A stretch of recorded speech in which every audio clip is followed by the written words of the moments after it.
The Porsche Exchange Classic restoration is in full speed. We're excited to work with North Shore Auto Rebuilders, a Porsche certified collision center. The approach they're taking and the investigation work is truly impressive. Our goal is to mimic the same process Porsche took back in 1975. So slowly removing layers of paint opens a window in time and paints a picture of the approach we need to take to deliver the same original factory paint appearance. Hello, my name is Steve Newmeyer. I'm the owner of North Shore Auto Rebuilders. We're working on this classic program with Porsche Exchange. We have the vehicle back from the stripping company to remove all of the paint, the primer, and the corrosion protection that was on here originally from the factory. By doing this, we're able to expose the raw metal to see if there was any repairs or dents that were done in the previous life of this vehicle. We did find some damaged areas in the rear that were repaired at one point. By stripping the vehicle, it also exposes all of the corrosion that was on this vehicle underneath all of the paint. We'll be treating that with an epoxy sealer. Once the epoxy sealer is on there, it'll etch into the metal for a lifetime of corrosion protection. We'll also, after that, be able to fill all of these pit marks to make a uniform smooth coating on it. When they strip the vehicle, they remove all the undercoatings, seam sealers, sound deadening, and rust proofing material, which we've documented and recorded before we sent the vehicle to get stripped. So we'll be replicating that after the sealer process is done. From the factory, their paint inside, it was more overspray. So we've also documented the look of the interior that we'll be replicating as well. So at this point, we are ready to coat the vehicle in our epoxy right after our body tech does some metal finishing on the repair areas that need to be done first.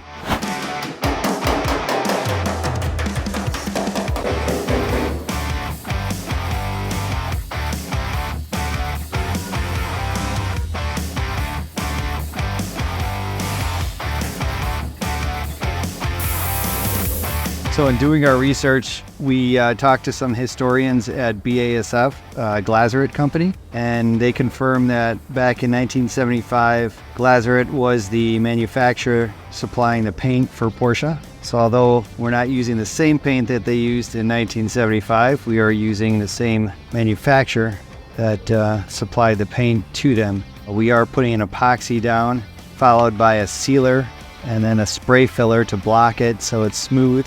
And then we will be putting a single stage black on as they use in the factory too. All right, now that we have the car in the booth, we're gonna lay our epoxy coating down.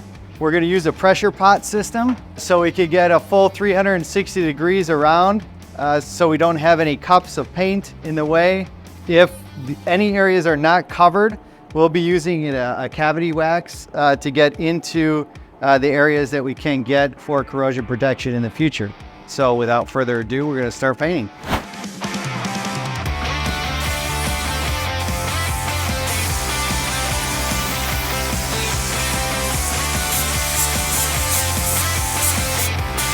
All right, now we got the undercarriage on this side done. We're going to flip it over just to guarantee that we got all the bare metal from both sides.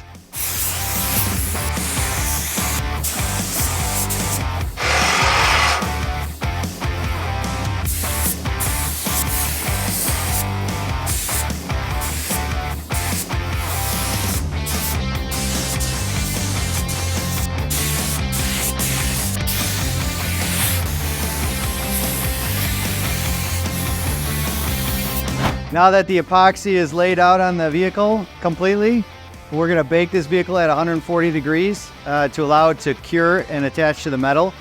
Once we remove the vehicle from the booth, we'll be putting our spray filler and primer on to block the vehicle and prepare for paint.